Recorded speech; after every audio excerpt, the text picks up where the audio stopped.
एक महत्वपूर्ण परिवर्तन ये होने वाला है कि अब जो असेसमेंट ईयर है वो टैक्स ईयर कहलाएगा।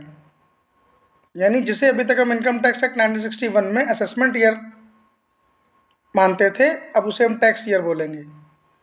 असेसमेंट ईयर क्या होता था?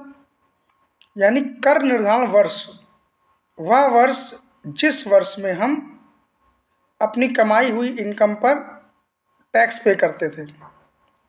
ठीक है, तो इनकम टैक्स बिल 2025 ने असेसमेंट ईयर शब्द को रिप्लेस कर दिया है टैक्स ईयर शब्द से।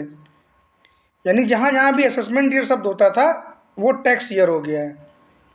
तो अब हम असेसमेंट ईयर का प्रयोग नहीं करेंगे 1 अप्रैल 2026 से, और टैक्स ईयर शब्द का इस्तेमाल करेंगे। आगे समझते हैं कि प्रीवियस ईयर और असेसमेंट ईयर में डिफरेंस क्या था। प्रीवियस ईयर यानी गत वर्ष। गत वर्ष का मतलब वह वर्ष जिस वर्ष में आय कमाई जा रही थी, यानी जिस वर्ष हम आय कमाते थे। और असेसमेंट ईयर क्या था? वह वर्ष जिसमें हम उस कमाई गई आय पर टैक्स जमा करते थे। ठीक है, जैसे कि प्रीवियस ईयर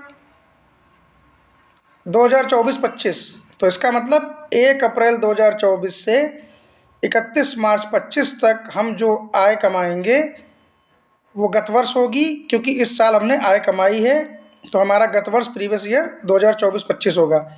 और इस कमाई गई आय पर जो हम टैक्स पे करेंगे वो असेसमेंट ईयर 2025-26, जो कि 1 अप्रैल 2025 से 31 मार्च 2026 तक जाएगा।